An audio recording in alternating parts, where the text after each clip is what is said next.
24절 말씀에 우리를 마치 운동장에서 다름질하는 사람으로 일종의 신앙의 경주에 대해서 이제 말씀을 하고 있습니다. 오늘 말씀을 보면 마치 우리가 운동장에서 다름질할 때 오직 상을 받는 사람은 한 사람인 줄 알지 못하느냐, 이런 표현들을 보면 마치 우리로 하여금 신앙의 경주를 옆에서 같이 신앙생활을 하고 있는 사람들과 이렇게 경쟁을 하라는 그런 의미로 좀 느껴질 수 있지만 그런 의미는 절대로 아닙니다. 이 말씀의 핵심은 뭐냐면 끝까지 달려야 된다, 그런 말이에요. 끝까지. 그래서 굳이 달리기로 표현을 하자면 우리의 신앙의 경주는 단거리 100m 경주가 아니라는 거예요. 신앙의 경주는 마라톤이에요. 마라톤에 있어서 1, 2등 하는 것도 중요하지만 마라톤의 핵심은 그 42.195를 끝까지 경주하느냐가 대단히 중요한 것입니다. 그러면서 이기기를 다투는 자마다 끝까지 달려갈 때에 그 사람은 모든 일에 절제한다, 그런 말이에요. 아주 이 말이 대단히 중요합니다. 절제한다. 그런데 우리는 그런 마라톤 선수들처럼 썩을 승리자의 관을 얻고자 하는 것이 아니라 썩지 아니할 것을 얻고자 하는 사람들이기 때문에 더더욱 그래야 된다는 거예요. 운동 선수들이 특별히 운동을 하게 될 때에 여러분 얼마나 절제합니까? 그죠? 우리가 막 근육을 만들고 또 여러 가지 그런 호흡도 늘리고 이런 것도 중요하지만 이 운동 선수들에게 있어서 더 중요한 것은 뭐냐면 얼마만큼 그 경기를 잘 수행하기 위해서 음식을 절제하고 그러잖아요. 몸무게 이걸 관리하기 위해서 음식 절제하고 자기네들이 해야 될 것, 또 놀아야 될 것, 이런 것 완전히 절제를 하면서 그럴 때만이 그 모든 것들을 감당할 수 있듯이 우리에게도 신앙의 경주에 있어서 내가 하고 싶은 거 다 하고 또 내가 누리고 싶은 거 다 해가지고는 완주하기가 쉽지 않다는 거예요. 그렇기 때문에 신앙의 경주자는 내가 좀 누리고 싶고 내가 다 하고 싶은 것도 절제하면서 끝까지 그렇게 할 때만에 우리가 달려갈 수 있다라는 귀한 얘기를 하고 있는 것입니다. 자, 그러면서 바울이 나는 다름질하기를 향방 없는 것 같이 아니하고 싸우기를 허공치는 것 같이 아니한다. 우리가 세상 사람들과 그리스도인이 다른 이유는 우리에게는 마지막 하나님 앞에 서야 될 분명한 목표가 있다는 거죠. 세상 사람들이야 자신들의 신념과 또 사후에 대한 여러 가지 생각이 다 다를 수가 있어요. 그렇기 때문에 어떤 사람은 이 세상 살고 그냥 죽으면 되지, 그런 사람들은 이 세상 사랑하면서 니나노하면서 살겠죠. 그러나 우리는 그런 세상 사람들과는 분명히 다르단 말이에요. 우리의 마지막 속에는 우리를 기다리시는 아버지 하나님 앞에 영생의 문에서 반드시 그분을 통과해야 되는 사람들이기 때문에 우리가 대충 살 수 없는 거고, 우리가 그렇게 목적 없이 사는 사람처럼 무절제하고 하고 싶은 것 다 하고 그렇게 살아서는 안 되는 사람이다라는 거예요. 그래서 바울도 그렇게 얘기하잖아요. 27절에 내가 내 몸을 쳐서 복종한다. 이게 절제라는 말이에요. 절제라는 말을 자기 자신에게 이렇게 표현하는 거예요. 여러분, 사실은 바울처럼 신앙의 본이 되는 사람이 어디가 있어요? 바울이 엄청난 말을 하잖아요. 내가 주님을 본받는 자 같이 너희는 나를 본받는 자가 되라. 이런 말을 한 사람이 누가 있어요? 어떻게 보면 굉장히 교만할 수 있는 말이잖아요. 그 정도로 훌륭한 신앙인이 아니겠습니까? 그럼에도 불구하고 바울은 나는 이렇게 절제하며 산다.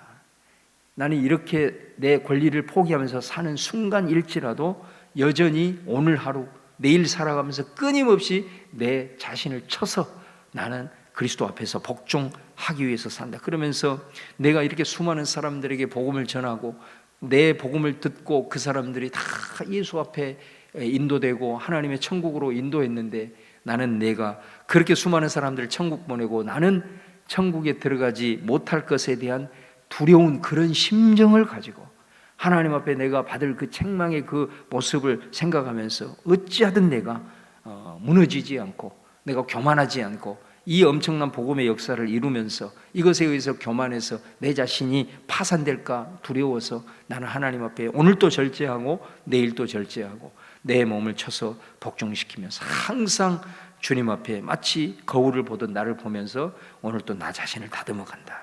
바울이 그런 놀라운 말씀을 하고 있는 거예요. 그러면서 이제 우리에게 권면을 하는 겁니다. 이제 이 말씀이 10장과의 바로 연결이 되는 거죠. 그러면서 형제들아 그렇게 말해요. 그러면서 구약의 예를 들고 있는 거예요. 구약의 예를. 이 내용이 어떤 내용이에요? 오늘 말씀에 보면 우리 조상들이 구름 아래 있고 바다 가운데로 지나고 모세에게 속하여 그 구름과 바다에서 세례를 받고 이런 표현을 하잖아요. 자, 이 표현은 그들이 출애굽을 해서 홍해를 건너는 이 내용을 이렇게 표현을 하고 있는 거예요. 마치 홍해를 건너는 그 과정이, 우리가 세례를 받을 때 그 침례를 받잖아요. 그 침례 받을 때 어떻게 합니까? 이렇게 물속으로 푹 담갔다가 이렇게 일어나잖아요. 나는 이제 죽었습니다. 다시 나는 그리스도와 함께 부활합니다. 마치 이스라엘 백성들이 그 사망과 죄악과 마귀의 그 권세하에 있었던 이 애굽을 떠나서 마치 세례를 받는 것처럼 그 홍해 가운데를 지나는 거예요. 이 세례를 가리키는 거예요. 그러니까 세례를 가리켰다는 것은, 홍해를 건넜다는 것은 이제 우리는 구원받았다. 이제는 우리는 죄로부터, 사망으로부터, 그리고 저 마귀 사탄으로부터 이제 우리는 해방되었다라는 것을 말하는 거예요. 그리고 그들이 3절에 보면 다 같은 신령한 음식을 먹고 다 같은 신령한 음료를 마셨다. 광야에 나오니까 또 주님께서 이스라엘 백성들을 위해서 매일 신령한 만나를 주셨다. 만나, 하늘에서 만나를 내려서 살게 하시고, 또 거기에서 신령한 음료를 마셨는데, 그 신령한 음료는 신령한 반석으로부터 나오잖아요. 그게 뭐예요? 신령한 음료는 그 반석을 갈라서 하나님께서 그들에게 물을 주는, 생명수를 주는. 그래서 이 반석은 누구냐? 곧 그리스도라. 그 생명수 샘이 나오는 근원이, 생명의 근원이 예수 그리스도다. 이런 것처럼 하나님의 우리가 은혜를 받으면서 이렇게 또 광야의 여정을 간단 말이에요. 근데 5절에는 뭐라고 얘기하냐면, 그러나 그들의 다수를 하나님이 기뻐하지 아니하셨으므로 그들이 광야에서 멸망을 받았느니라. 이 말을 하고자 했던 거예요. 이 말을 하고자 했던 거예요. 다시 말하면 이스라엘 백성들이 출애굽을 해서 홍해를 건너서 구원받았어요. 그런데 그 출애굽의 목적은 홍해를 건너는 게 아니잖아요. 출애굽의 목적은 입가나안이에요. 가나안에 들어가기 위해서 출애굽을 한 거란 말이에요. 그래서 우리가 세례를 받고 나 구원받았어, 이것으로 끝났다고 생각을 하고 그냥 우리가 이 세상에서 무절제하게 살고 내 마음대로 살게 되면 그 사람이 가나안에 들어가겠느냐? 이스라엘 백성들을 봐라. 가나안에 들어가지 아니하고 대부분의 사람은 광야에서 다 멸망했다는 거예요. 우리의 구원의 목적이 뭐예요? 물론 이 땅에서 우리가 살아가면서 하나님의 나라를 이루고 또 하나님의 나라를 경험하면서 살아가지만 그것은 궁극적 목표는 아니거든요. 우리가 구원받은 궁극적 목표는 이 땅에서의 안개와 같은 그런 삶을 살다가 결국은 영원한 하나님의 나라, 그 안에 들어가는 것이 우리가 예수를 믿고 결국은 구원을 받은 궁극적 목적이다 이 말이에요. 그렇다고 해서 이 땅에서의 삶의 소중함이 그런 의미는 아니고, 이스라엘 백성들이 이 얘기를 하고자 했던 거예요. 그 사람들이 다 홍해를 건넜잖아. 다 구원을 받았잖아. 그런데 그들이 진짜 하나님이 아브라함에게 약속했던 그 너희 후손들에게 주실 그 젖과 꿀이 흐르는 땅에 들어가는 것이 출애굽의 목적인데, 거기에 들어간 사람이 과연 몇 명이나 되냐 이거예요. 출애굽한 사람 중에. 그러면서 이 얘기를, 그들의 대부분은 전부 다 광야에서 다 멸망하지 않았느냐.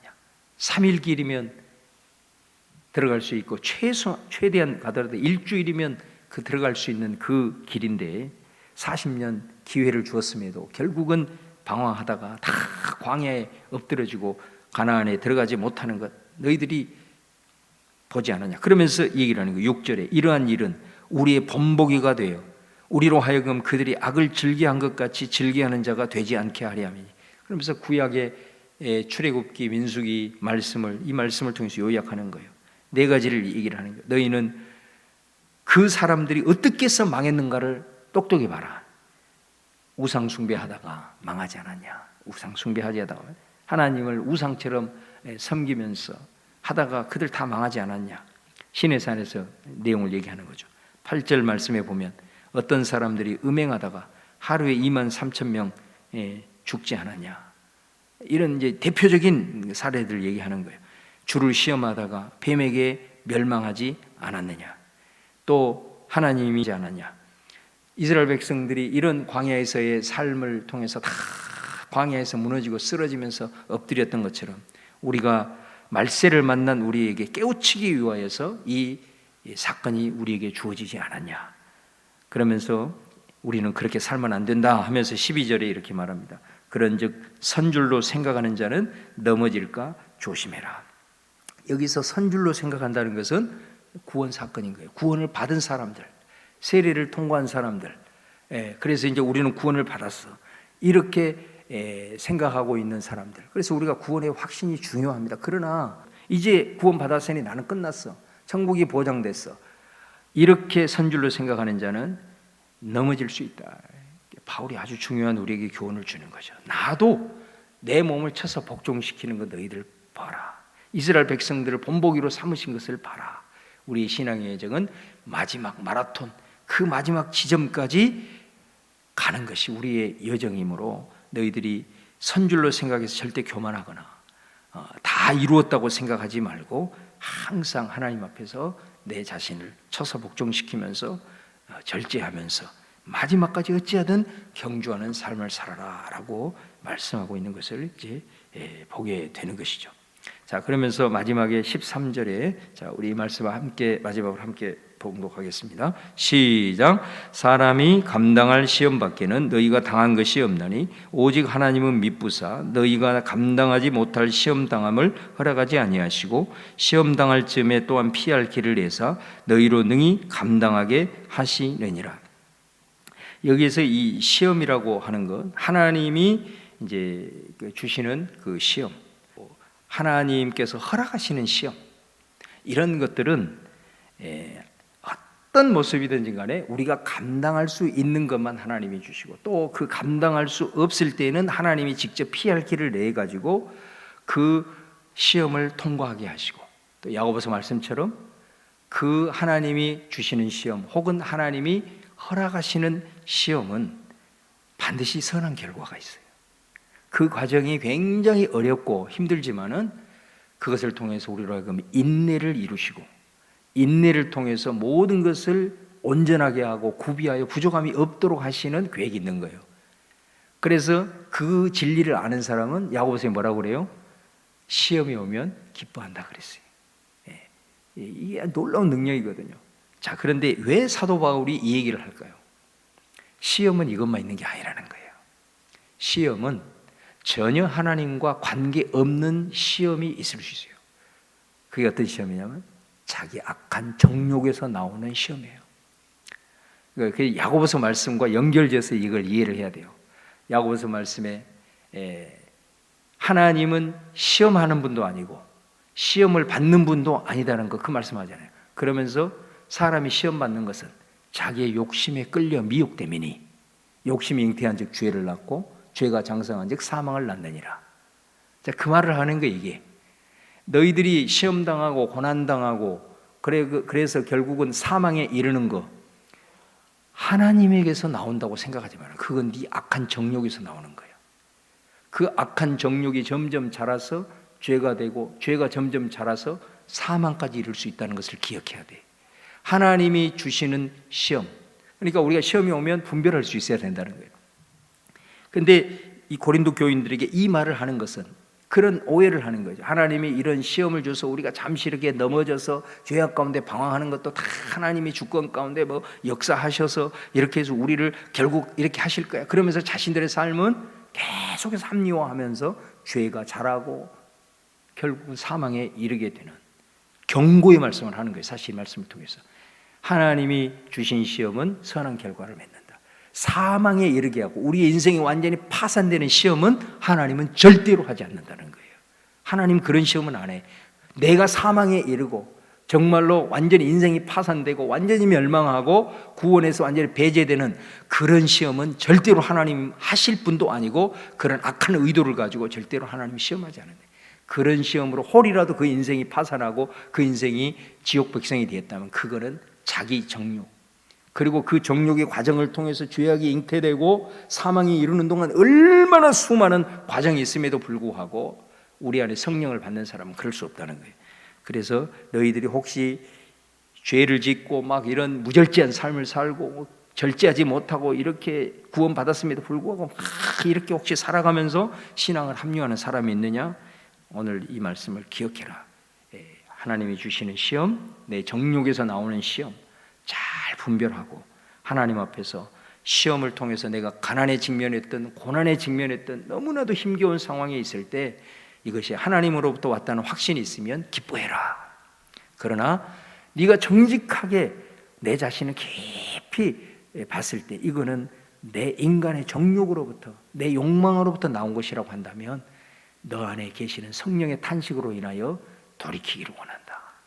그래야 우리가 살 수 있고 우리가 더 굳건하게 설 수 있다라는 말씀을 하고 있는 거죠. 어찌하든 오늘 우리가 신앙의 여정을 하루하루 살아갈 때에 어쨌든 여러 가지 이런 시험 또 저런 시험에 직면할 수 있는데 그런 상황 속에서 고비가 있잖아요. 우리가 마라톤 할 때도 그러나 마지막까지 끝까지 달려가는 그런 신앙의 경주를 위해서 오늘 사도 바울이 우리에게 권면하는 이 귀한 생명의 말씀 우리가 잘 받고 오늘 하루도 이 말씀 묵상하면서 또 이 말씀을 따라서 우리 인도함을 받는 우리 복된 성도들 다 되시기를 주님의 이름으로 축원합니다. 기도하겠습니다. 오늘 주신 말씀 생각하면서 우리가 이제 주여 한번 부르고 통성으로 기도하겠습니다. 주여 할렐루야. 주님의 이름으로 아버지 하나님 귀한 은혜를 주심을 감사하고 말씀을 깨닫게 하심을 감사하고 우리 한 사람 한 사람에게 오늘 기도 가운데 세미하게 말씀하여 주시고 오늘 살아가야 될 우리들의 삶의 여정 속에 필요한 당신의 음성을 들려주시고 오늘 또 주님과 소통하며 주의 주시는 말씀의 확신을 가지고 아버지 하나님의 말씀이 우리를 인도하고 말씀이 우리를 주장하고 아버지 하나님 힘들고 어려운 상황 중요한 기로에 서 있을 때 성령께서 우리에게 말씀이 생각나게 하시고 기억나게 하셔서